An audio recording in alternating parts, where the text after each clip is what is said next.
some of the sickest people the ones who are doing everything right? They eat well, they exercise, their labs even look normal. And then, out of nowhere, they're diagnosed with cancer, heart disease, autoimmunity, or some other type of chronic condition. Dr. Ronesh Sinha, what is the invisible risk factor that most doctors are completely missing? I can't ignore the fact that here I am practicing in very high-performing Silicon Valley, seeing people that are obsessed with metabolic health and longevity. They're taking every supplement under the sun. They're checking off all the boxes on zone 2 strength training. Their nutrition patterns are in place. This, what I call surprise conditions, where you're doing everything right, but something still happens. It really triggered me to kind of go on a relentless path of what the heck is happening here. But I think as a practitioner, a provider, a friend, a family member, one of the most critical questions you can ask someone is, what do you think happened? You know, it's really key. It's like you develop breast cancer. There's no family history 5 to 6 years ago. What was going on in your life at that time? Because I think sometimes we forget about the fact that we have deep intuition about what's happening in our body, but we look for other people, it could be doctors, family, influencers, to tell us what's happening. And it's easy for us to prescribe that protocol. And as I've been asking that question, 9 times out of 10, there was some sort of life circumstance that took place preceding, during that episode, and then we can trace that back to earlier patterns. Now, to just give the disclaimer, I'm not a neuroscientist, I'm not a therapist, I'm not trained to do those, but I'm so passionate about preventing these health conditions, and I'm finding that, gosh, these life circumstances are such a critical part of this. And often what we do is when we have those stressful life circumstances, we double down on a lot of the advice. We'll fast harder, we'll exercise harder. And often I'm finding that that's actually breaking down the body and the metabolism in various ways. And I think a central focus of body is such a complex system, but if you put a bunch of practitioners in one room, they could be leading edge researchers, clinicians, holistic practitioners. The one anchor everybody has is chronic inflammation in the immune system is a central part of diabetes, cancer, Alzheimer's, depression, mental health issues. I think all of us can align on that. So if we can align on that, and then we can, through this episode, connect the dots on how are those thought patterns and emotions directly connected to the immune system, I think we can start to unlock and understand why some of these surprise health conditions are happening. Because you really, like you mentioned so profoundly, there's no specific blood test. People say, oh, let me get my immune system function tested. There's really no good way to do that, Dhru. You can check inflammatory markers, you can check your blood count. It'll give you very surface metrics, but it doesn't dig down into the deeper layers of the immune system and what's happening there and how emotions directly impact that. So that's kind of the foundation about that, what we talk about today. No, that's a great setup. And, we're asking this question, why are people sick who are doing everything right? You've talked about this term that you've coined, the surprise diseases. I'm doing everything right. Where did this thing come from? It's a surprise diagnosis, a surprise disease. And you did something powerful. You are asking a question that a lot of people have probably never, ever been asked by their clinician, unfortunately, but hopefully that'll change through your work. That question is, what do you think happened? How did you get this disease? So take us from there. What kind of answers were you hearing that had you feel that the family operating system was at least part of what contributed or majorly contributed to what was going on with somebody? Give us some examples of those things that you were hearing for people that came to your office and said, I am 40 years old, I am 50 years old, and I got this cancer diagnosis out of nowhere. I got Hashimoto's and I have no family history. These, again, are people that you've shared on your podcast, have no family history for these things. What kind of things were you hearing from them? Yeah, the first thing is some people, it's amazing when you start talking to them, they know already. It's incredible how that question just unlocks this direct intuition about, it was the fact that I was juggling too many things. It was the fact that my wife and I were going through a separation, a divorce, a home remodel, whatever. They can do that. For a lot of other folks, there's a bit of denial. They're like, I don't know where it came from. And then sometimes you have to dig a little bit deeper. And sure enough, people will come up with the narrative and the story around it. And specifically, it is some sort of event that they had difficulty adjusting to. Typically could be expectations around, when my first child happened, this is what I expected. And all of a sudden, things didn't go my way. And then all of a sudden, these habitual thought patterns started to happen. And for some people, if you really dig deep enough, you start to identify what those thought patterns are. So I try not to ask too many leading questions. In the beginning, I was like, let's just take a look at what's happening. So I'll give an example. In the cases of cancer or early heart disease, often what was happening is people were exposed to so many different simultaneous life stressors, and they were just over scheduling or having expectations that they can control each and every one of those issues that they were facing.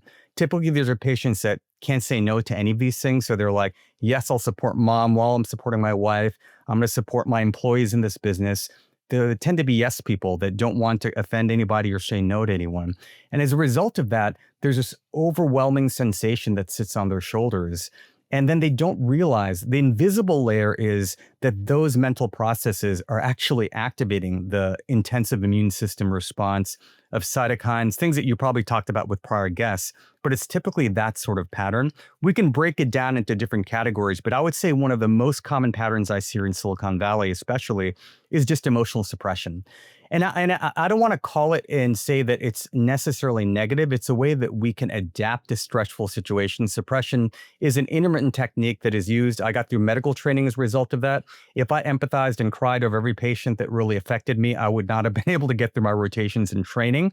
But you have to almost have a gear inside you that knows that, okay, this is a moment where I'm suppressing a little bit, but then where's my release valve? And if you don't have that release valve, that is when chronic inflammation as a result of those emotions can really start to wear away on the body and the system. I don't want people to catastrophize and think, oh my gosh, if I suppress once or twice here and there, that this is going to happen.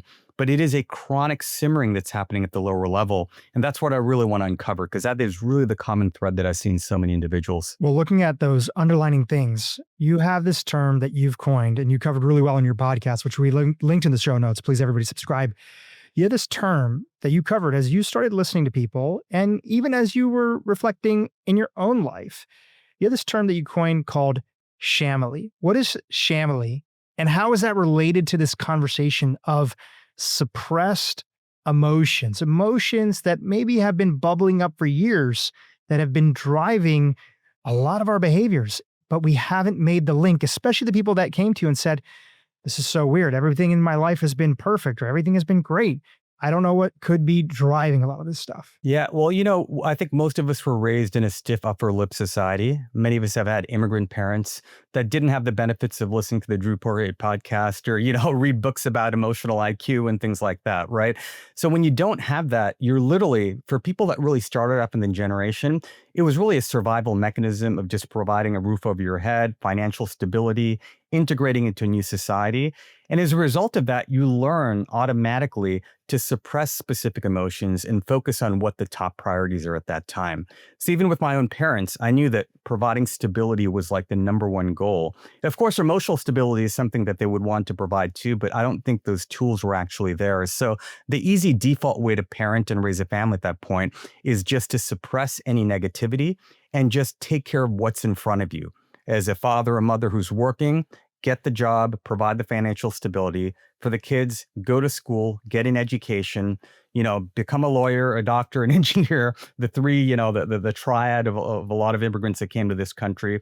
But then really don't, put the emotions aside.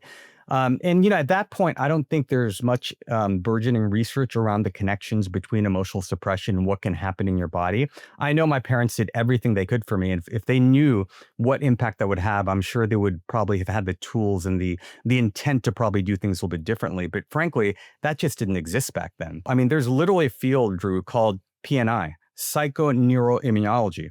That's psycho, mental, neurology, right? The brain, nervous system, and immunology that tells us the linkage between these thought patterns over the years and what that can do. So once you're conditioned into that system, if you grew up with parents that fought all the time, there was a lot of familial stress, that locking away of emotions just becomes ingrained in you. Every time there's a new generation of technology, I try to use what the latest technology buzzword is, right? So now it's AI and chatbots. And when we think of conditioning, when we think about, training models like AI models, we were trained as an AI model when we were young.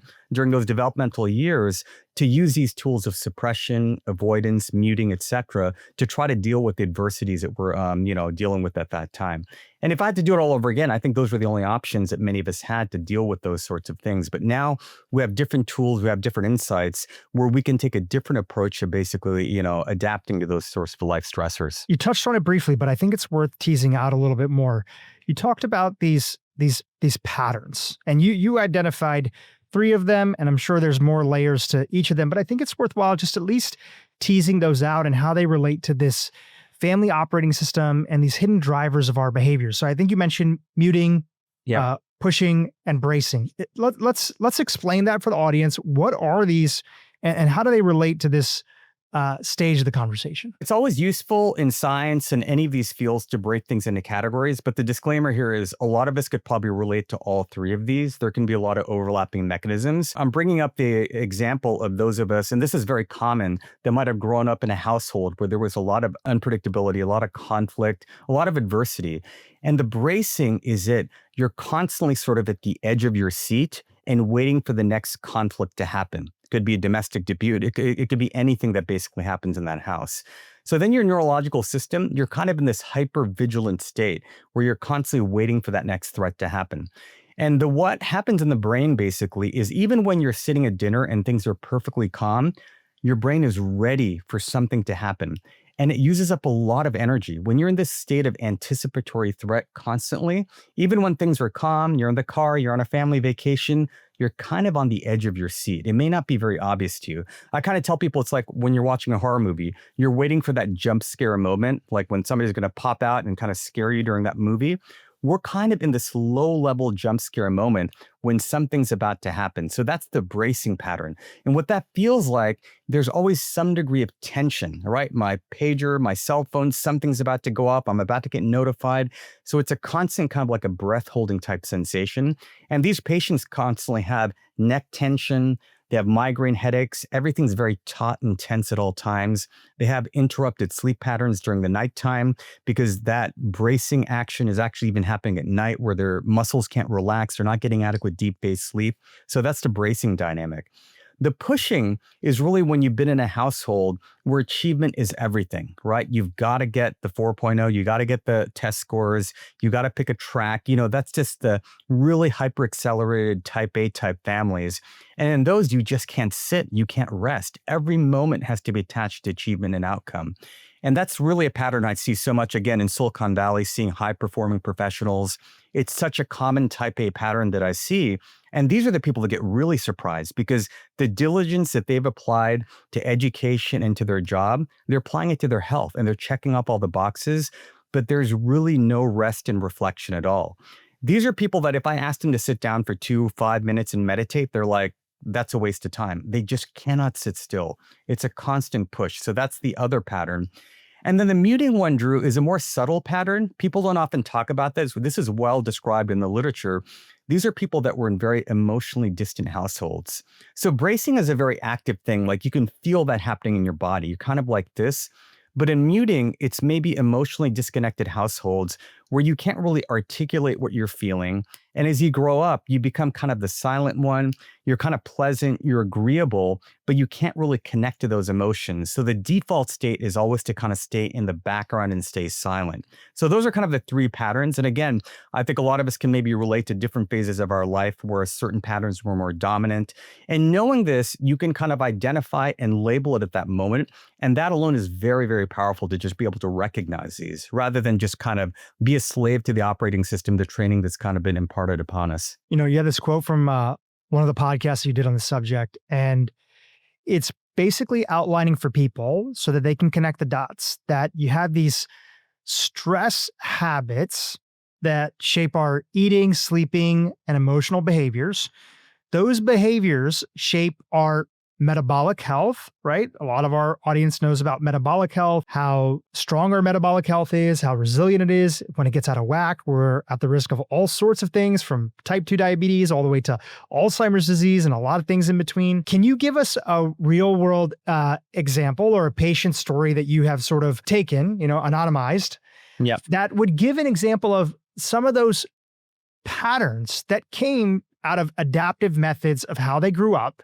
Yep. And then how those patterns were sort of silently driving a lot of those behaviors as a response, right? It's just a response to the stress in our life. And how those behaviors were a major part, along with the suppressed emotions, to end up leading to this chronic condition, even though the person was doing so much right in their life. Do you have a story that you can share with us? I can share a story. And you know what? One thing I'm going to also do is, because I know I've been talking about emotions and disease, but I'm going to back up a little bit, if it's okay with you, to the scientific mechanism of what's happening in the immune system. Yes, absolutely. Yeah. Take it away. And then this will feed right into the story. So basically, because for me too, I kind of knew the association between stress and disease, but I was like, what is the circuit? Like, what is really happening here? And so this field of psychoneuroimmunology, what we find is when we are feeling any sort of threat, obviously an infection is a really obvious one. But when we have things like emotional threat, we're not achieving, we're not, doing what needs to be done, that signal is sent straight to the brain. And then what the brain basically does, it's got a circuit, it's got a wire. It's our sympathetic nervous system, and it releases at a low level adrenaline. So whenever we think about stress, Dhru, what's the most popular hormone people think about? When it's stress, it's like cortisol, right? We're all obsessed with cortisol. But I want you to actually be aware of the fact that adrenaline, noradrenaline, that is actually the chemical that's released instantaneously, even when we have subtle amounts of stress. And the thing about that chemical, when it's released by your stress nervous system, if you're having an emotion that's stressful and that adrenaline is released, that is instantaneous. So cortisol is a very slow messenger in the body. It's kind of like email, whereas adrenaline is like instant messaging. So when adrenaline is released from the nervous system, it goes straight to your immune cells. Our immune cells actually have buttons called receptors. The adrenaline links to that, and instantaneously you get these chemicals called cytokines that are released. So the problem here is when people think about adrenaline, they think of the world adrenaline rush. They're like, that's bungee jumping and roller coasters. But you literally sitting at your computer with your phone next to you at a very light level, thinking it's going to go off any moment, that's enough to cause a surge of adrenaline, right? In the morning when you're getting up and getting your kids ready for school and you're overscheduled, you're rushing back and forth, that will cause a continuous leakage of adrenaline. That's been measured scientifically. And that adrenaline can cause the immune cells to actually release cytokines. And those cytokines are actually what can cause all of the downstream damage to our tissues. Accelerated plaque formation, causing cancer formation because we can't clear cancer cells, chronic inflammation, all of that. But I want you to be aware of that pathway.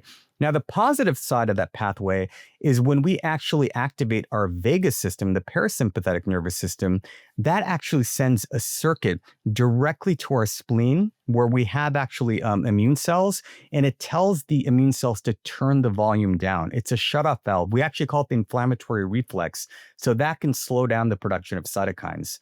So I'm sure you've talked about this. Popular analogy is, sympathetic nervous system adrenaline, that's the accelerator, right? And the vagus system is the brake. And so we have both of these mechanisms in play. But people that are coming in with this surprise disease, it's very clear from their life that their foot is on the gas pedal constantly. And as a result of that, the immune cells are releasing tons of cytokines at a very low level on a consistent basis. So if we take that and we take a patient of mine who I always kind of brought up, and again, I'm going to mix up a couple of the facts about this just to keep it anonymous. This is a woman. Her name is Sheila. Okay. And I'm just using a pseudonym here. But she came in to see me for a massive plaque in her heart at the age of 38. She actually had to push her primary care doctor to get a heart scan done. She'd heard about heart scans, and the doctor was like, why would you get this done? And she just had a little bit of an intuition that there's something inside her that just didn't feel right. And she got the heart scan done. And of course, she has this plaque. And then what happened was her parents knew about my work, and they all together came in to see me. It was literally like a family intervention. And it was interesting because I asked Sheila the same question. I'm like, Sheila, what do you think caused this? And she, basically talked about the fact that she has not slowed down since the age of 8 or 9, where, she won every award you can think of, GPAs, test scores, went to the top colleges. She had her own startup company, all this success. And she knew that there was something going on in her body. And the interesting thing in that dynamic was her parents were like, we've been telling Sheila to slow down. We showed her the scan, and she's still not slowing down despite having this diagnosis. Then all of a sudden, a conflict took place in the room. And literally, like, the parents were like, Sheila, you need to slow down. And then Sheila basically looked at her parents and said, you guys told me never to slow down. And for me, it just feels like it's too late to do that right now. And I'll never forget that interaction because it was so ingrained in her, like that putting that foot on the gas pedal, that slowing down just was a completely foreign concept to her. So then after we got through that, Dhru, then we actually talked about some of the things that she needed to let go of, that she was handling way too much with family and work. And then it was a stepwise process to get her there.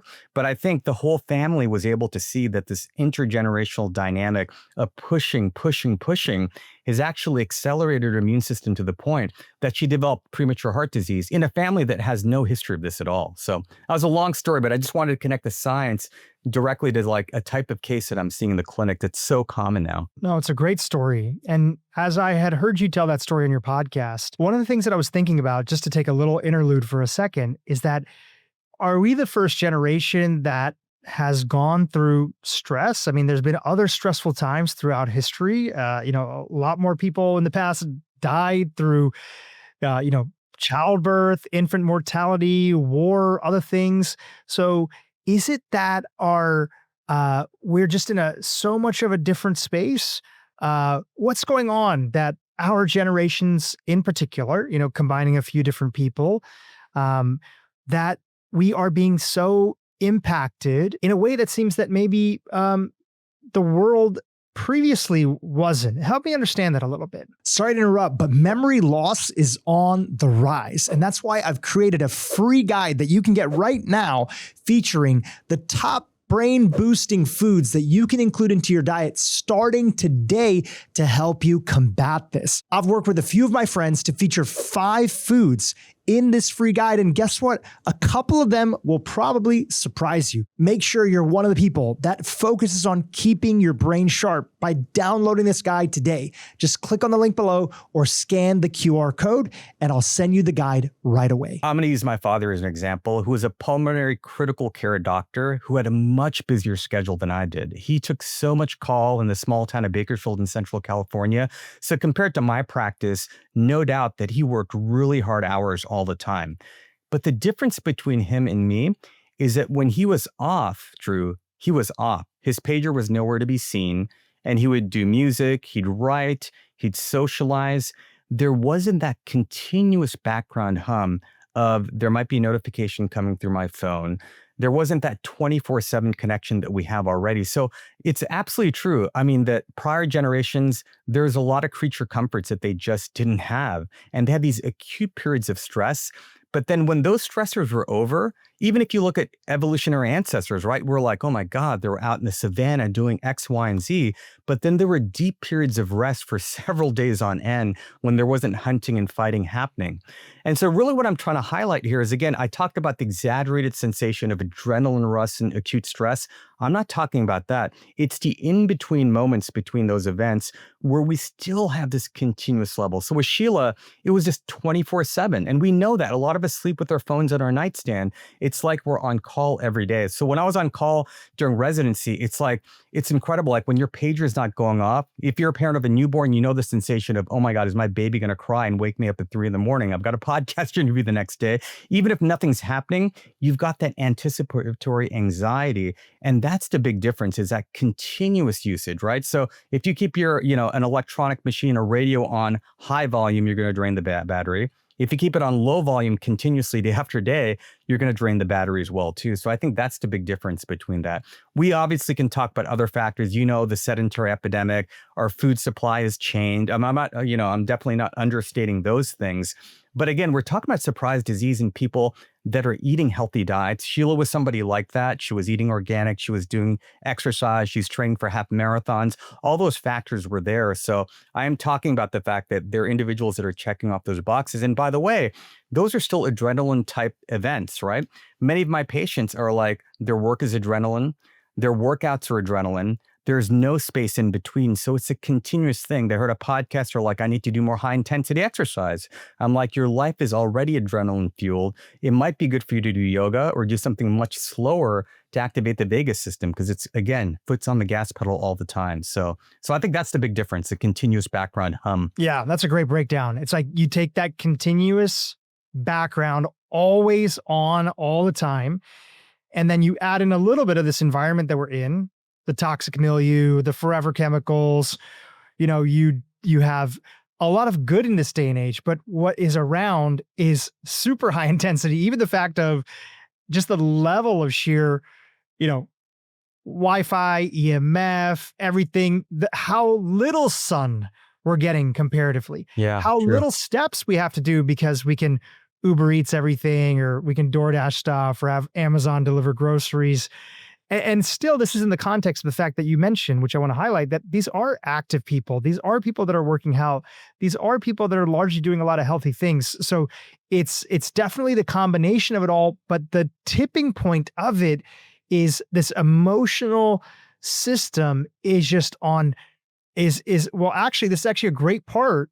It's either overreactive, underreactive, and there's this other part you talk about, which are these weakened walls. So talk to us a little bit about emotional immunity and its shape in this conversation. I kind of use the acronym EI as a play on the word AI, but emotional immunity is what I want people to start thinking about, because I know I focus so much on insulin resistance, but people have to understand, what are these cytokines actually doing in our body? How is this connected to, let's say, more measurable metrics? So for example, a lot of my folks that come in to see me, I've seen people that are on low carb, they're on keto, they're exercising, and they still have abnormal glucose numbers when we check labs or when they put on a continuous glucose monitor. So what the heck can be happening there? Because they're clearly eating properly, they're exercising. Well, one of the things that people don't often talk about is when you think about insulin resistance, and again, just at a very high level, this is our muscles not clearing glucose adequately. I know you've had a lot of experts and guests on insulin resistance, but just to kind of level set, our body is just not able to clear glucose energy adequately. So you can focus on diet, you can focus on exercise, and those are incredible interventions to help with that. But one thing that people sometimes overlook is that cytokines alone from the immune system, even if your diet is optimal, if you're producing excess cytokines, those can actually interrupt signaling along the insulin pathway. And as a result of that, the muscles may not clear glucose effectively. The liver can overproduce sugar as well. And we see this because I run a CGM-based program for patients in our healthcare system. And it's amazing how many people are like, oh my God, during stressful days, or this is a day where tension was high, my glucose is going up and down like crazy, right? So that's a beautiful example of like they're noticing the connection between emotions and then the immune system that's producing cytokines, and that's interrupting the glucose pathways, and you're seeing all this glucose variability. So that's one thing. The second thing is, since we're talking about variability, is tremendous blood pressure variability is something else. And a really key thing I want people to understand is when you go to the doctor, the way we've been trained is to look for an abnormal number at one point in time. You come to see me, Drew, and is your blood pressure abnormal in the office? Is your cholesterol level or your blood sugar abnormal the one time you come to get your labs checked? But what's actually happening during real life? People that are in a state of emotional suppression or anticipatory stress, what's happening is that low-level stress in the background causes significant fluctuations in blood pressure, plus or minus glucose as well, too. So what does that do to the body? Again, bringing back the car example, you kind of think about your brake pads, okay? So inside your blood vessels, we call this the endothelial cell lining. It's the lining of the inside of your arteries. And that has to be healthy, because if it's not healthy, it can crack, it can split, and you can develop plaques, which can lead to early heart disease. So think of that as being your brake pad. So if I told you, Drew, that in my neighborhood, we have a speed limit of 25 miles per hour, I want you to stay at that speed limit. There might be some people that are driving at 20 to 25 miles per hour. They're right within that limit. But you happen to be one of these people that likes to hit the accelerator and brake, accelerate and brake. And that's what's happening is people are within the normal limit, but they're constantly in a state of like a little bit of tension and acceleration, and then it regulates again. So they're constantly going up and down, up and down. So when I see their glucose patterns, they have a lot of variability. When you look at their blood pressure, sometimes in the office they're high. I ask them to monitor more often. Sometimes they put on a 24-hour ambulatory blood pressure monitor, and you see swings 10, 15 millimeters of mercury or more. And that's a big problem. And we're in the business of looking at average numbers, which can look normal, but this wavy fluctuation, that can wear out the lining of that brake pad, that ECL, the endothelial cell lining, and that can make us susceptible to plaque formation. So we have to be aware of the fact that these hidden emotional patterns that have become habitual and default for so many of us, they can have that impact on our body. So important, because you get it all the time. And we addressed it in the beginning of the podcast, was my blood work all looked pretty good. Yeah. And then this happened. This came out of nowhere, but nobody was really paying attention. And maybe their clinicians also were undereducated on the topic that this variability is more important than a once or twice a year snapshot, which is just looking at a little moment in time. Totally. And, Drew, I think of this era of wearables. On the one hand, it's super exciting, but, we still don't have all of the tools necessary. Like, a lot of people might think, okay, I'm going to get a blood pressure cuff. I'm going to measure this. I'll get my, CGM. These are important pieces of data that we can add on top of that.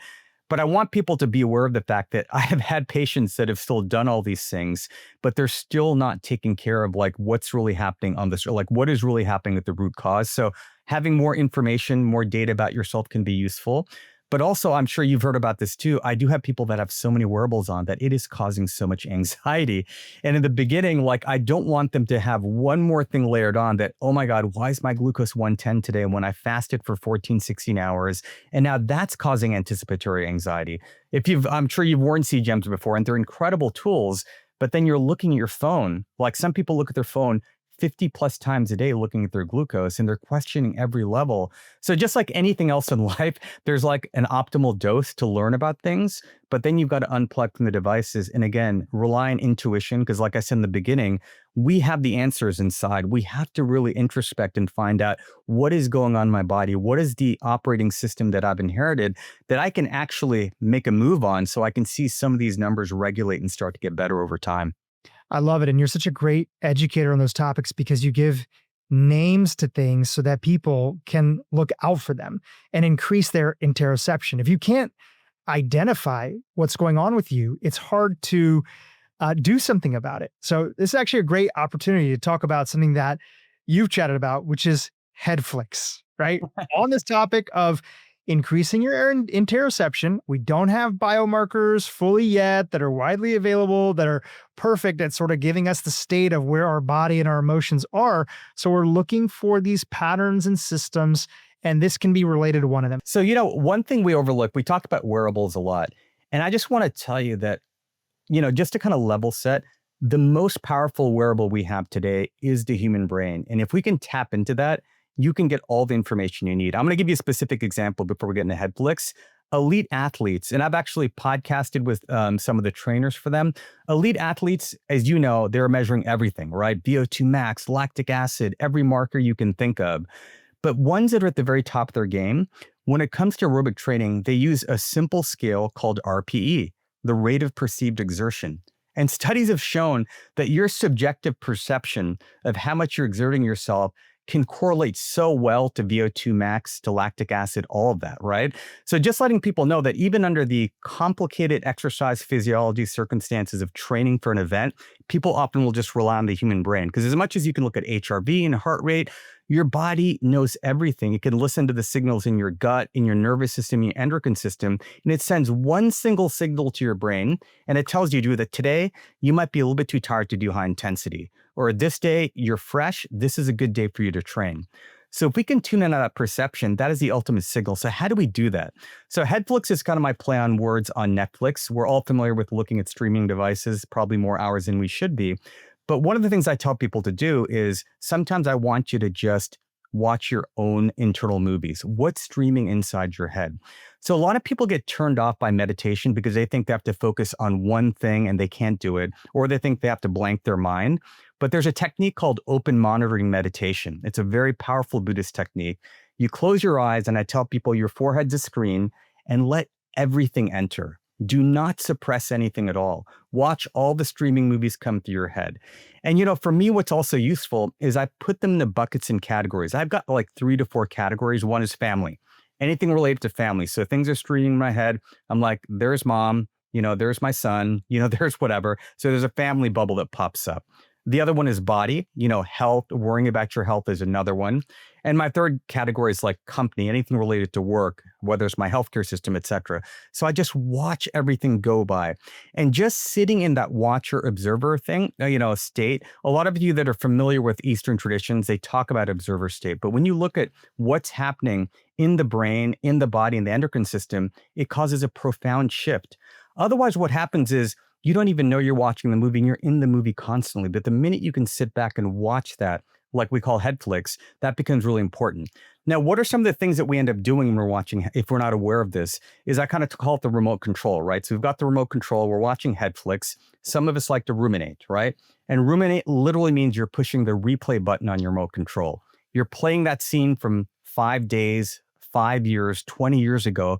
You're playing it over and over and over. And that rumination is such a significant risk factor for depression, anxiety. It's a powerful activator of the immune system. So identify the fact that there I am, I'm ruminating, I'm replaying it. So how can I reframe that specific episode? Suppression is hitting the skip button. Something uncomfortable comes up, you hit the skip scene button immediately because you don't want to deal with it. Now, people have asked me before, why is suppression such an activator of the immune system? And the reason evolutionarily, this is what a lot of evolutionary biologists have said, is if you're in a situation, Dhru, where you can fight or flee, that's a physical expression of your tension. It's action-oriented. You're doing something about it. When you're suppressing, it's literally like you're trapped in a corner. You've got a predator looking at you, and you can't escape. So then what happens in the brain is you know you're about to get injured. There's a high likelihood. So the body turns inward and it activates the immune system to actually protect you and heal you before you even get attacked. When you learn about these things, you're like, my God, my body is an incredible thing that is here to protect me and help me survive. But how do I turn down the volume in circumstances where I don't have a saber-toothed tiger in front of me? It might be just something else that's happening. So being able to watch those things play out is a really powerful way to kind of create just a thin layer of separation. And that automatically turns down the volume on that emotional immunity kind of reflex. That's really the power of doing that. And it's really, even I tell people, if you finish watching Netflix, literally use that as your hook to remember, shut the screen off and just look at your LCD TV, sit down for a few minutes, breathe, relax the face, just separate. You can close your eyes or look at your blank screen and just watch your own Headflix play out. I mean, I've got very interesting episodes going on in my head. I don't even need to watch TV. There's so many interesting things going on in life. And when people tell me, I tell them that, listen, do you like watching shows where everybody's getting along great? Parents are great. Everything's one. Nobody would watch those shows. It would make the top 10. The top 10 are things like there's drama, there's intensity, there's love, there's passion. All of us have really fascinating episodes. Don't suppress them. Let them all out and watch them objectively. And already you're going to feel freer. I mean, the next level beyond Headflix is just good old pen and paper. If you can write some of this stuff down, so powerful. I mean, the power of journaling has been shown to actually lower immune system activation. It's so powerful. But if you're not into journaling, at least doing the Headflix exercise is just a really powerful way to kind of access some of the benefits of meditation without the pressures of, oh, I've got to focus on one thought or I need to silence my mind. Once you let those thoughts through, you'll be surprised at how now I've got a quiet moment here. And everything you do after that episode is going to feel a little bit more centered and less urgent, less inflammatory to the body. Yeah, I thought about when I heard you talk about that originally, that sort of old adage, what we resist will persist. So and beautiful. so when we suppress all these things that we are feeling, they're feelings inside of the body, and our mind and our body are connected. We're going to talk about that more in a second. When we suppress them, they just continue. It's amazing how, and my wife said this to me early on one time. She gave me permission to, share, some of these stories here and there. But my wife would say in the beginning, like, I don't want to think about that because it sort of stresses me out. And it's like, if you're thinking about it, or I don't want to talk about that because that might stress me out.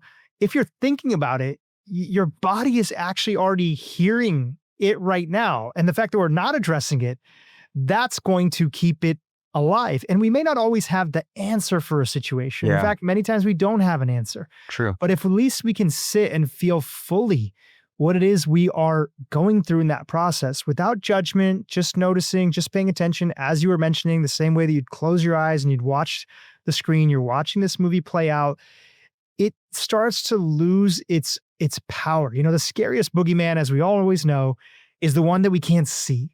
Right? Yeah. It's the one that's kind of hidden in the darkness, the one that we can't see. But as we start to actually fully feel what we're feeling and let it play out a little bit, those things start to have less hold over us. And, you have a bunch of more things that we're going to get to in a little bit here that are also additional tools in addition to journaling and meditation that can help us really not control our thoughts, but let them be fully felt and Yeah. released inside of the body. You feel it fully and then you let it serve its purpose. And then, all right, we're getting a chance to move on. But sorry, did you want to comment on that? Dhru, I love what you said, and I'm going to take the chance of saying I'm going to share something that my wife didn't give me permission to share. But I am. By the way, I'm bringing all this stuff up, and I'm constantly learning. I always tell people I'm a recovering emotional suppressor, so every now and then the suppression thing will happen because it's been wired into my nervous system. So literally, my wife and I are empty nesters. Yesterday we go for a great hike. So we're at the top of the hill. And then, we were talking about various things. And then, I asked her a question about something that had come up in the past. And then immediately she gave a response. And I just felt myself reflexively suppress. And then I felt it. So I said, Ron. So this is where I separate because I can recognize, I can feel it in the body. And immediately everything kind of shut down. And my wife immediately said that your energy has shifted. And it was really important for her to know that because she could sense it. And just like you said, we feel like when we suppress it, we're making things better and we silence it. But I want people to have the analogy of this is like putting the lid on your Instant Pot, right? So you're putting the lid on your Instant Pot. There is a tremendous amount of energy. And this has been measured, by the way. This is all scientific, where the cognitive load, the amount of glucose your brain consumes to actually put the lid on the Instant Pot, it's so habitual for us, but we take for granted that there's a huge energetic expense. There's a huge immune system response that happens from chronically doing that. So literally, I could feel that happening. My wife, because she knows me well, I can feel her energy. She can feel my energy. And then I was able to kind of get through that. So this is not something that instantaneously happens. Those of us suppress, you could be holding that in for days, weeks, or years. I've gotten better at doing this. So usually it's a matter of hours or within a 24-hour period, it's all out and I'm able to get through that. But now at least I recognize that lid being clamped down on that Instant Pot. I just feel that right away. And everybody around you can sometimes feel that. And I'm sure you could feel it too. If you're suppressed and your wife's suppressing, it's like, yeah, you're both silent, but the tension is so palpable, right? It's just so obvious. So Yeah, I used to beat myself up when I was younger and I would say, man, I can't believe I got in the same pattern. And now, I've realized the joy is actually in catching yourself because that's where the growth is. So we should feel excited, when we catch ourselves wow, everything that I've done, I interview people on this topic and I'm still running the same that I've run, years ago. Right. But guess what? That's the human side of me. We all have that human side of us. And all we're trying to do, as you mentioned, is just shorten the distance between catching ourselves each time. Maybe in the past, it would have been years. Then it's turning into months. Then it was a couple of days. Now, if you're in a bad mood, which happens to me every so often, it's maybe an hour at the most, maybe an hour and a half. And it's dude, you got into this old pattern. It's okay. Let's unpack this a little bit. What happened? I often ask myself a question. I say, when did you last notice you felt off? When did you notice that? And sometimes I'll contrast this with, when were you last feeling good? Okay, well, the last time that I was feeling good, I've had this morning, nothing crazy happened, but I felt really good this morning and I was excited to start the day. I was excited to interview Ron and talk about this subject. And then something happened in between. Okay, what was going on? Okay, I was in a drive. Okay, did anything take place? Oh, I got that, text message about a work project that, was late that nobody knew about. Okay, then what happened after that? Okay, I remember just driving and feeling really tense. You're like a detective in your own life. You're trying to say oh, wow, I didn't know this project that I didn't even really think about that I cared that much about it. I didn't know it bugged me. Okay, what about it bugged you? Oh, I think I hired the wrong person and I'm beating myself up for it. And I need to have a difficult conversation with them and see, how do we, rectify? These are all the things that we're all dealing with, as you mentioned, in our always on world on such a regular basis. And they're just linger. They linger. And if we don't unpack them and like a detective sort of dig in and try to figure out where they came from, they just run our day and then we become a highly reactionary person. Sometimes somebody will drive past you and maybe something very benign, like you started to creep in their lane and they're driving really fast and they will freak out. Maybe that person that's done that before is you, the person who's listening. Right. Yeah. And I think sometimes wow, what has happened in that person's day that has been one reaction of another that has led to this over-exaggerated response on something so chill. We've all seen these viral internet videos where people just freak the heck out about something so chill. Well, it was one thing after another on this momentum train that never got addressed. And all of a sudden they're bunched up. And like that Instapot analogy, they just explode. Exactly. And we saw it so much through COVID, right? As well, too. I mean, that was just so exact in terms of, the types of pressure that people were not able to release. And that release valve, we all have that button that we can push. And part of that is the observation. I'm also a detective too. And one thing I just want to say is that sometimes you're not going to find an answer because you have so much suppressed energy from past experiences. And it's just going to send a signal to your body. And you can feel it in your breath. You can feel it in the tension. You brought up a really key example, that person that's in the car that overreacts. For me, something that I've actually detected in myself that's very subtle is noise sensitivity. Like normally, if I'm in a very calm state, my dog can bark, babies can cry, traffic can go off, and I don't react to that. But when I'm in a very highly stressed state, unpredictable sounds, including the notification on my phone, all of a sudden my breathing just shifts really dramatically. And I've actually shared this in workshops, and other people find that, noise sensitivity is a really, really early marker in terms of how wired I am. So it's really good. Like I like the word detect. It's good to know what your hot buttons are. Like what are the early signs that you might be in that state? Because sometimes it's unpredictable. You'll be in the middle of a beautiful vacation. Everything should be going great, but then the energy shifts. And then that's when you don't beat yourself up, because it can be some pattern from 20 years ago that's still locked away somewhere. And you just watch it play out. You might try to find an answer. There may not be an answer, but you just release it as much as you can. So yeah, it's a really powerful exercise. And in the beginning, it's going to be uncomfortable. Sometimes I don't like doing it. Sometimes it's like cleaning out a dirty closet. There's going to be some odors and smells and things you're going to find. But then after it's clear, you do always feel lighter, and always know that it is benefiting your internal systems, the immune systems, all the mechanisms that we're talking about. So even if you don't immediately feel the benefit, just trust that you are doing things that are good for your body compared to pushing that emotion or that situation down deeper. Now, I shared earlier that you're such a great communicator and you identify these words, these ideas that help people take something and make it real for themselves so they can catch it. So there's another word that's out there. You didn't coin this, but you're highlighting it on this content, and it's called subvocalization. And the reason that I want to highlight it and talk about it here is that we are talking about how what happens to the brain and the mind is also happening to the body. And what happens to the body happens to the brain and the mind as well too. So talk about this word and what we've discovered recently. There's some crazy devices that are out there that we'll link to a video. There's a really great video on Twitter of some MIT scientists, experimenting with this. But what is this word and why does it matter to this conversation right now? This is great you brought this up, because it comes back to the muting or emotional suppression where we're not speaking, right? We might stay silent, but we're thinking things in our heads. So there was an incredible technology invented back in 2018 by this young whiz kid at MIT. And he literally invented a device called alter ego. And what alter ego is just this headset contraption you put on your head. It's connected to a computer screen or monitor. And when you're silent and you're speaking, you're silently speaking, what happens is when we have our mouth closed and we're actually speaking inside, it might feel like there's nothing happening, but there's micro twitches and contractions happening in your jaw, your tongue, your throat. And this device will pick up on those contractions and translate it, decode it into what you're actually thinking onto a screen. So literally, this would be like you and I doing a podcast episode with this device on, and we wouldn't talk at all. We just kind of go back and forth. It's like something out of a sci-fi movie. And this was literally invented like 10 years ago, almost 10 years ago. But what that was, when I saw that, I was like, oh my God, I don't know about you. I spend a lot of time talking to myself, especially preparing for podcasts and episodes. You find yourself in a constant state of rehearsal. And then if something else is happening in life, you find yourself talking to yourself a lot. And the thing is, if there is a technology device that can literally read my thoughts, it can actually feel the electricity, what do you think is happening inside your body? For sure, your endocrine system, your neurological system, your cardiovascular system, it can hear the subtle ripples of what you're saying to yourself, right?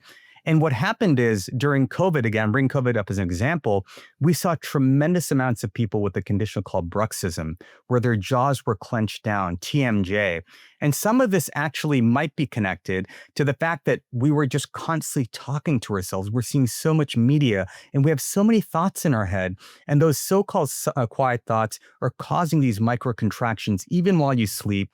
the jaw and face becomes really tight. And dentists are seeing people that are literally breaking and fracturing their teeth because they're grinding so much during the nighttime. So this is just a really more physical manifestation of this ethereal thought that is having these motor impacts on what's actually happening in our body. So as a result of that, as I've been aware of that, one powerful thing is whenever we're in a state of tension, you might think about your neck, you might think about your back. We sometimes forget about our mouth, like how tense our mouth becomes because it's constantly twitching and contracting as we're thinking and speaking to ourselves. And when I do the head flicks movie, one of the first things I do is I just relax my mouth. I might even give myself a bit of facial massage. I relax the tongue. I might gently open my mouth and I just breathe much more easily. And then, other techniques, we all know, you probably have brought this up in prior episodes, the power of humming and chanting. Whether you believe in chanting or not, I just think that those vocal reactions that are happening, if you can hum through it, hum your favorite song, if you can change the vibrations, it's kind of like a pattern interrupt. You're actually confusing that coded message that alter ego device could pick up on. I'm like, I want it to just not know what I'm doing. So I'm just going to hum it out. I'll sing it out. I'll do something to really relax those muscles. And it's a powerful way to interrupt that. And then that's the vibration itself. But what is the quality of what we're saying to ourselves? And most of us are our own harshest critics. We're constantly critiquing ourselves and our body can transcode that. It can translate that into a negative emotion. And again, what's going to happen as a result of that? It's going to communicate with the immune system and we can get the downstream consequences of that. So this connects very powerfully to emotional suppression because we think by staying silent, we're not doing anything. We know the body keeps score. Great title, book title. The body is definitely able to hear all the subtle things, even though we're not speaking audibly. So yeah, it's a super important reminder because as we all know, we are through our thoughts about ourselves, many of us, at least if it was a phase in your life, the way that we speak to ourselves is worse than we would speak to our enemy, if we had an enemy. True. Yeah. And a lot of people just think, oh, it's if you really push them and said, oh, it's just my own thoughts, that's just my thoughts. They're just there. But yes, it is thoughts, but it's a lot deeper than that. And your body is fully feeling it. And our nervous system is listening and responding all the time. So we're not trying to be perfect and not have any of these negative emotions. We're trying to have awareness and also have a counterbalance as an opportunity to release and adjust so that our nervous system can enter into a different state, can enter into a state of either, rest and digest or something else that allows us to repair from this onslaught of always being on. So you've mentioned a few different things, but is this a good opportunity to say that if somebody's nodding their head during this entire conversation saying, wow, I can really relate to this. I've grown up in this environment. I can see how I've been in push mode. I can see how I've been in whatever mode that's been there as a survival mechanism my entire life. We've given a couple of practical tips, but is there a first step in unwinding some of this if you've noticed that you've fit the mold in this, as many of us, have noticed? So one thing is if we think about those three patterns, I'm always in sort of the mindset of like, because already by default, we're self-critics, but how can we identify these patterns as opportunities to do something positive? So everything that we define as a pattern, it can be a secret weapon in many ways. So for example, if you are somebody that's grown up, who's very hypervigilant, who's in that bracing pattern, that vigilance can be translated into you observing your thoughts. So I tend to be more on the hypervigilant spectrum. So when I do that head flicks exercise, I'm intensely aware of sort of all the patterns that come up. So I'm using that vigilant energy to really recognize patterns. So that's one way that you can actually use that as a benefit. If you're somebody who's a pusher, who likes to get things done, this is going to sound paradoxical, but I want your goal-oriented personality to actually set a goal of doing things that are not goal-oriented, right? So it's like, do you have a hobby? Is there something that you can do that's not type A? Can you set aside time to just do things that are not like to-do lists constantly?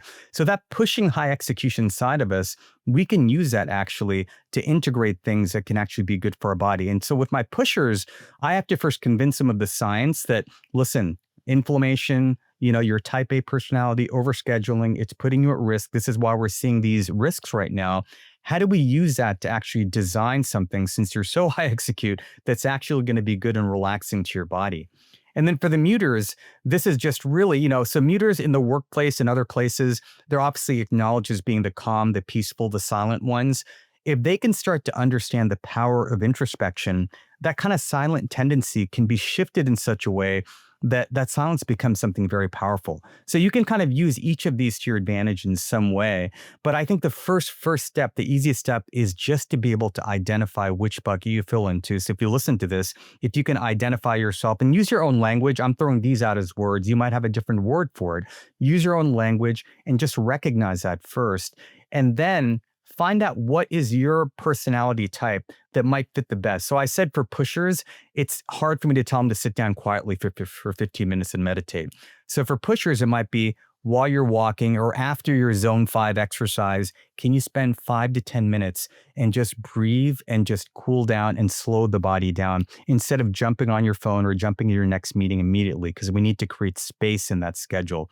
So I think one of the keys is to really personalize this, because there's no one size fits all. Know your patterns and use the strengths of that pattern to adopt a practice that can help you put the brakes on that continuous sympathetic nerve system activation. You touched on this briefly, but you actually have named your inner critic, your inner voice, right? Yes. Well, what name have you given it? And why is that? Why could that be helpful for some people to give a name to that inner voice? So, it's funny. So in the Silicon Valley speaking circle, I never asked for this name, but everybody just refers to me as Dr. Ron. Okay. I was like, okay, fine, I'll take it. Is that because you're Indian and they're scared to mispronounce your last name? Yeah, maybe that could be part of it. But this was during the days of Dr. Phil. I'm like, I don't want to be the doctor with like the first name after the doctor sign, but I'm like, fine, I'll take the Dr. Ron. But, Dr. Ron is kind of my playful way of looking at the fact that sometimes I become obsessive about, oh, here's my blog post. I got it ready to get ready for this podcast. Or, like there's all these tendencies that I have to like perform on that end of my sort of business life. And that can cause a continuous voice, a lot of subvocalization. And I'm like, there's Dr. Ron thinking about this or stressing about this. So it's kind of like a playful way. But what it does do is it kind of separates that entity. We all have different characters that we play in life. We try to be as authentic as possible, but we do have roles that we play where we shift into different sorts of personality, different energies. And by calling out my Dr. Ron, alter ego, I'm just saying that that's my professional side, and that professional side's kind of taking over. It's hijacking my authentic sort of central self that really could care less about how many podcasts Dr. Ron's going to do or how many viewers he has on Instagram. It's like, Dr. Ron, just don't worry about that stuff. Let's just calm down and stay centered. So it's a playful way. And I think that's one layer I'd add to this, is because this can be a very heavy conversation, but how do we kind of take this thing kind of lightly, right?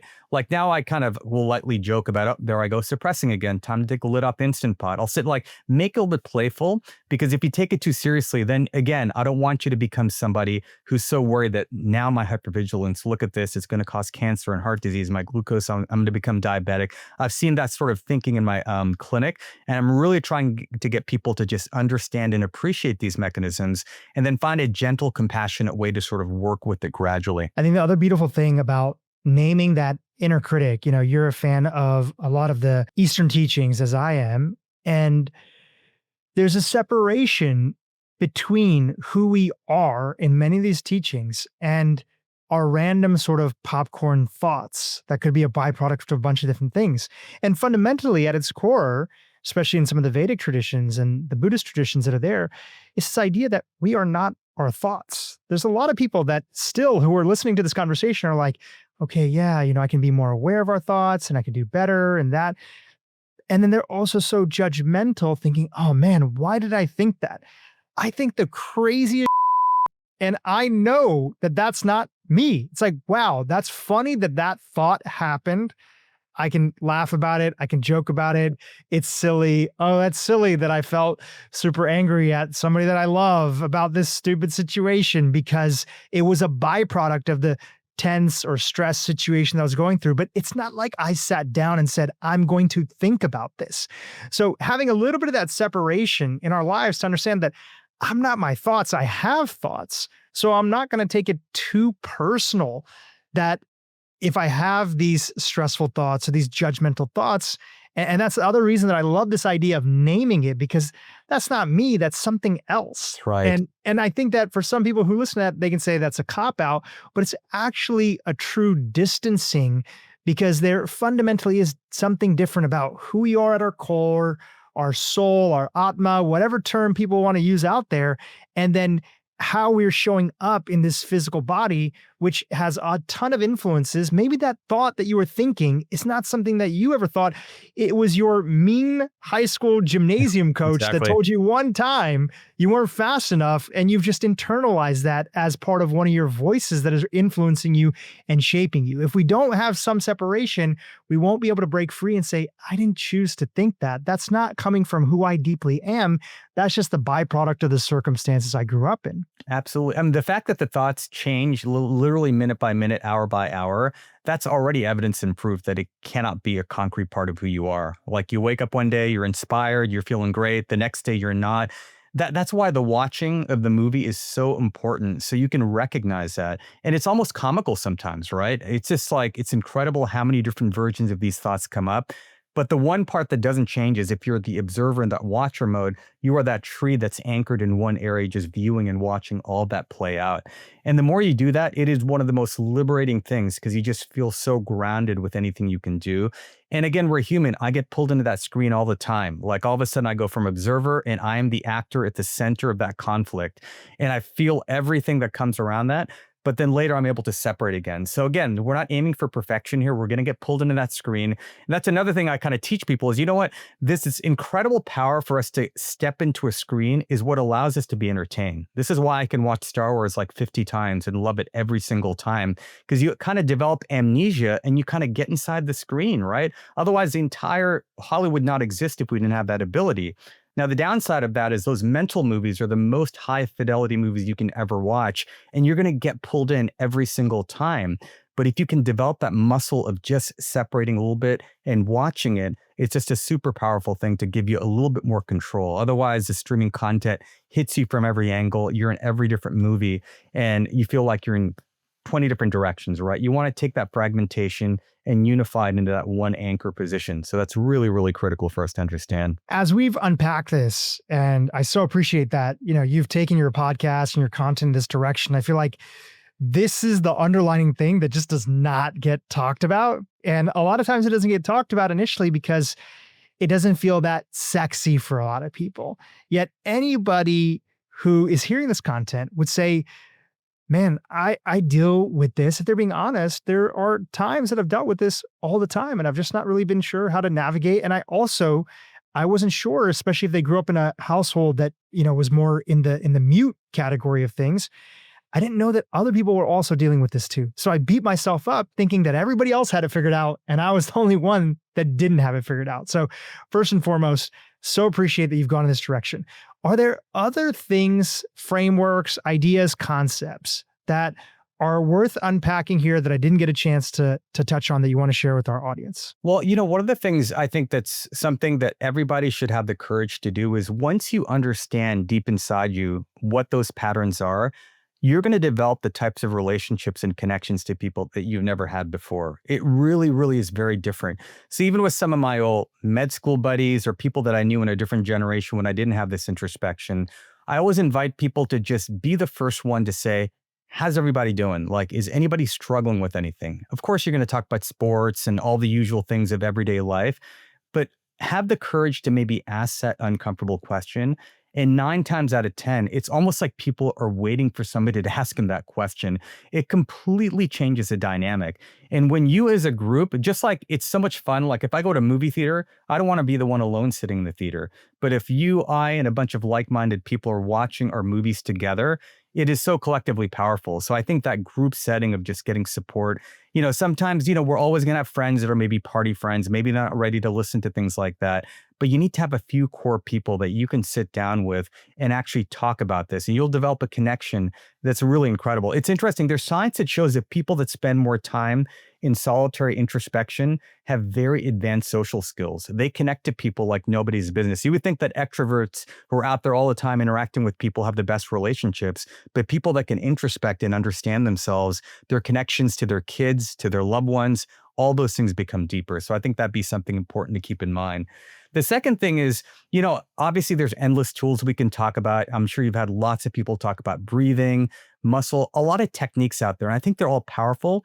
But I tell people that once you used a technique to relax your body, the real work is the introspection after that. Because what I see in my clinic, a lot of people will do their 10-minute meditation and then they'll jump right into work, right? They didn't even get to introspect after that. Their bodies relax. But be sure whatever practice works for you, take that time to really watch those thoughts, because I think that's the critical differentiator of how you can really take a little bit more control of sort of all the circumstances and the head flicks going inside your head. So I think that's going to be another important part of thinking about this. Yeah, both powerful reminders for us all. I had a mentor many years ago. His name was Serrano Kelly, and he taught me and a group of our mentees that were sort of learning from him. He taught us this practice called falling still. Meditation for a lot of these young guys that were part of this group at the time, it felt like a lot to ask people back then to go meditate for 30 minutes or 45 minutes or, twice a day, 20 minutes. So he said, as part of your way of deepening your, he didn't use this word, but interoception, your sense of self-awareness at the time, what I want you to do is just pick a few key moments in the day before you switch from one activity to another. So I'm recording with Dr. Ron here on the podcast. Before I leave and go do the next thing, just take a few minutes. Literally, it could be 2 minutes. And we're going to put our feet flat on the floor. We're going to put our hands on our knees. And we're just going to take an opportunity, not too dissimilarly to how you shared earlier, to just notice. We're going to notice our breath going in and notice our breath going out. And he would always remind us, he says, if it feels comfortable, you can close your eyes, thinking about the head flicks, analogy. And he said, thoughts will come, thoughts will go. And just imagine you're sitting on a porch and those thoughts are just cars. They're driving in one direction as you notice your breath coming in, and they're driving in another direction. We're not judging them. We're not holding on to them. We're not chasing them. We're just noticing. Thoughts coming and going. You lose your train of thought. You forget where you're going. That's okay. Just come back to your breath. You're noticing your breath coming in, and you're noticing your breath coming out. No need to force. No need to try to cajole your breath. Just notice it. Coming in and coming out. And I'm giving you guys the abbreviated version of this right now here, as part of this conversation, but he'd conclude us with, just literally in 2 minutes after us closing our eyes, just taking a couple big deep breaths in and out, and then sitting for literally 1 minute, just in stillness before you go on. And he said, that's an opportunity. If you, and his term for this was called falling still. Instead of a meditation, in between these major activities throughout the day, before you got home from work, you're going to go home, the kids are running around, there's a lot of different things. Take 1 minute, 2 minutes in the car. And in that process of just pausing, all the momentum that you were carrying along with you without even being aware of how it was running you and the stories and the narratives or other stuff. It's not that it's going to be perfect, but at least for that brief moment, you've kind of paused that momentum, you've checked in on your body, and you've gotten a chance to see, how do I actually really feel? And it was really amazing because sometimes I'd be so stressed out about something that I didn't even know of that was running in the background. And just taking that moment, I realized it's not a big deal. And then other times I realized that, I actually was pretending that I wasn't scared or afraid or fearful about this other situation. And after falling still, it's like, wow, I'm actually genuinely a little bit worried, and I need to take action. Otherwise that worry is going to continue. I need to apologize to somebody. I need to fix a situation. I need to address a situation. So it wasn't this magical thing that completely changed my life. And there's plenty of weeks where I forget to do it and I get caught up in the mix that's out there, just like anybody else, or the news cycle or what's happening in the world. But anytime I do remember to take that little moment in between major activities, even if that's 2, 3, 4 times a day, I'm always appreciative, and I see how my body feels so much less stressed out. So that's a little technique I've talked about on my podcast previously, but I thought it was perfect to share inside of this conversation. Hey, Dhru, as you say that, we brought up the term Shamily. I think one thing maybe for us to think about is what are the different things that we're going to teach the next generation? And again, our parents and the prior ancestors, they did all the right things that they had with the tools that they had now. But, with our kids, one of the earliest things we did, and maybe this is a lesson for a lot of you with young kids, is very early on in their childhood, when we would sit at the dinner table, I would actually very openly share things that I'm struggling with. Even at the age of 7 or 8 years old, I'd tell them, Dad's got somebody at work that he's having a hard time with, or I'm having a little issue with my father, whatever. I just put it out on the table and they would just listen really intently. And then over time, what was happening, even at a young age, they would start offering me advice, or they'd start sharing things like, yeah, there's a kid at school that's also doing X, Y, and Z. Because I don't want to create, the worst thing is we create a Shamily for the exterior, showing them, hey, look at my LinkedIn profile, look at my life, I'm driving this, that's great. But a lot of us are running internal shams. Like we're not even letting our own kids or partners see the real us. The fact that we feel envy or violence or anger and these things. And the more you can put out that on the table, my boys are now grown, they're about to be 22, they've seen a lot of things happening in our family. But because of that, they're very willing to share things that I didn't think would have happened unless we did that exercise. And their friends lean on them for advice as well, too, because they kind of see that authenticity. So instead of telling your kids, hey, let's do the head flicks drill, sometimes you can sneak these things in. And one of the best ways is to just share your own vulnerabilities early on, because otherwise, if we create this conception of, I'm the father that did everything, I wrote a book and look at me, look at my material, there was no struggles involved, they're going to feel like, wow, what happened to me? Like, how come I'm struggling with these emotions? Like, why can't I be like my dad, who was a pulmonary critical care doctor and he wasn't dealing with this? They need to understand the authentic version of what happened and not find out later on that mom was struggling with depression. Like, my God, how did I know that? I hear these stories all the time, right? Where like, God, these surprise incidents that happened because everybody was kind of running a sham job of what was happening in the family. So I think, again, since these patterns are rooted early on, if we can acknowledge, if we can put these on the table and connect with those of us, it's going to allow us to really make it an acceptable environment to really do that. And to me, that's more important than my kids getting into the right college, getting the right job. You hope all that stuff's going to follow. But we know people of all backgrounds in my Silicon Valley practice, highly successful people, but I take care of the wides and the adult kids. I know what the medical chart looks like. So yes, the LinkedIn profile looks great. The medical chart does not look good. And there's a way we can align both of those together by incorporating these sorts of practices. So that's something I definitely want to leave your listeners with. That's so beautifully said.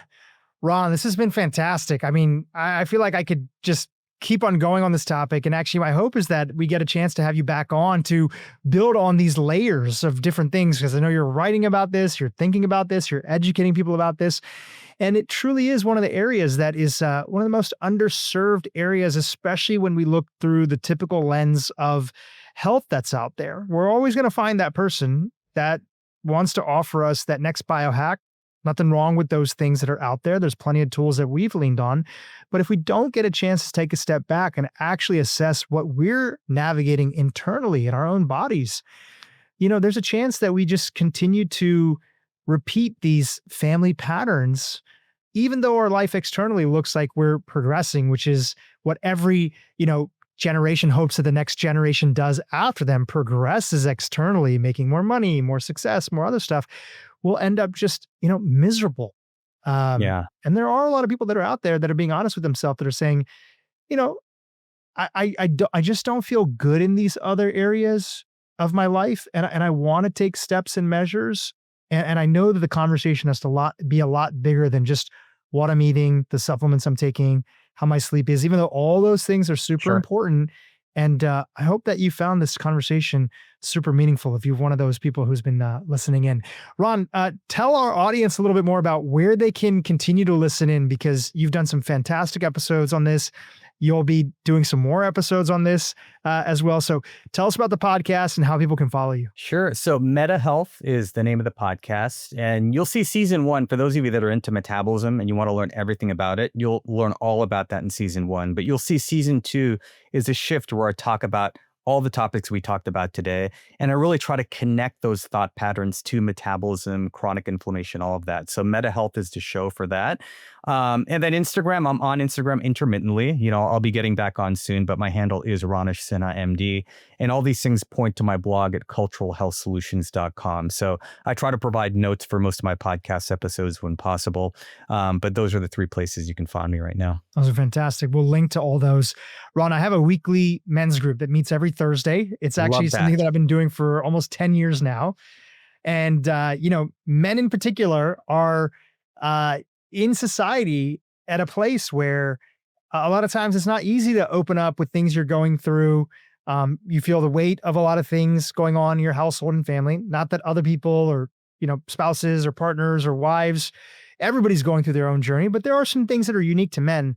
And one of the ways that we sort of open up this weekly gathering is when we don't have a specific question of the day, we'll often ask people, and we stole this question from a group called Summit Series that I've been part of for a long time. And the question was, tell us one thing in your life you're celebrating and tell us one thing in your life you're navigating, right? Yeah. So, without getting like super hyper personal into all the things that are going on, I'd love to just ask you, just high level, just, anything that you want to share with our audience here on that topic here. What's one thing you're celebrating? What's one thing you're navigating? I like the way that you use navigating because sometimes people make that a negative, and so then people don't want to share, but navigating is much more expansive. But I think I continue to celebrate the fact that I think the biggest goal and accomplishment for me is just as a father and a parent and a husband. And the fact that our boys still at this age want to come back for breaks and spend time with us, and they'll be coming in a few days. I think that's a big celebration, because everything else is icing on the cake, but the cake really is the interactions that I have with my family. So that's something I'm celebrating for sure. The navigating is, I think navigating is my next stage of life. I'm 54 years old. I think the hardest challenge I face is just watching my aging mom. Just to get personal here, is just watching somebody who is strong, who immigrated here, started her own business, seeing the things that she's facing now in this stage of her life and still trying to keep a stiff upper lip. How can I accept the fact that, there are these changes that are happening that I have to get used to and enjoy those remaining years? So I think that's something that is both a beautiful thing, but like everything in life, there can be some pain associated with that. So I think that's something I'm navigating right now as well, as she lives alone in Central California. Yeah, I so appreciate you opening up about that. I texted you, when we were chatting originally about this podcast, that one of our recent episodes on the podcast was, here's the things that I'm doing. As my parents, my dad turned 75 last year, my mom turned 70. What are the things that me and my siblings are doing to keep them healthy? But the undertone of that entire conversation is that for the last 15, 20 years, my family's been on a journey and we're not perfect. And it's not to project out there that, we're some magical, amazing family. We have plenty of shit just like everybody else, right? But 10, 15, 20 years ago, our family made a really active effort to say that, hey, yeah, we're a great family and there's a lot of really beautiful things, but there's these underlining areas where actually have prevented us from being a little bit closer. So let's do the work. Let's do the work. And we've worn the different hats of a lot of different modalities, and hats off to all my family members, my sisters, my brother-in-laws, my siblings, my parents, and my mom especially. They were willing to say, yeah, let's go to this Tony Robbins conference, or hey, let's check out this workshop, or let's read this book together. Oh wow, you're into the power of now. Let's check that out together. Let's listen to that audio CD. And it's opened up and it's created all these different conversations that have allowed us to have this level of ongoing thing where even when we hit barriers, which we definitely do and will continue, that we're shortening the time between us getting a chance to talk about those and saying, hey, you know what?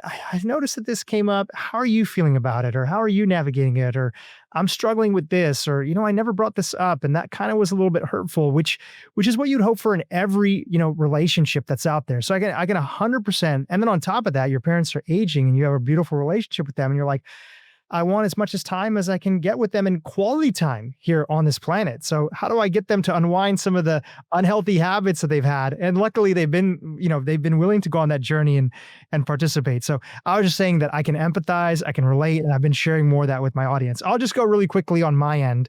I am celebrating something that is, also something that I'm navigating. I haven't shared this with my podcast audience, but I'm a new father. And my wife recently gave birth, and I'm so excited to step into fatherhood. I've always felt very fatherly, and I always tell my friends that I feel like I've been ready to be a father since high school. I'm glad I didn't become a father in high school, but I've always had that sort of, my nickname for a lot of friends was Papa D, because I'm that kind of caring person, which I'm sure, and I know actually is an adaptive response to feeling many times that I didn't feel like I had somebody kind of looking over me and I had to navigate. So many of our best traits come from us adapting from stressful situations. Sure.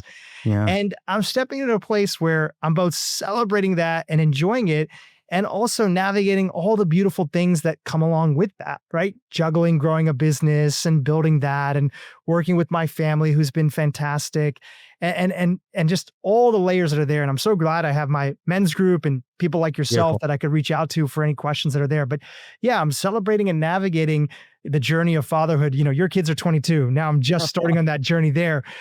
So yeah, that's something that's going on in my life. Congratulations, Dhru. That's amazing. Great stuff. Yeah.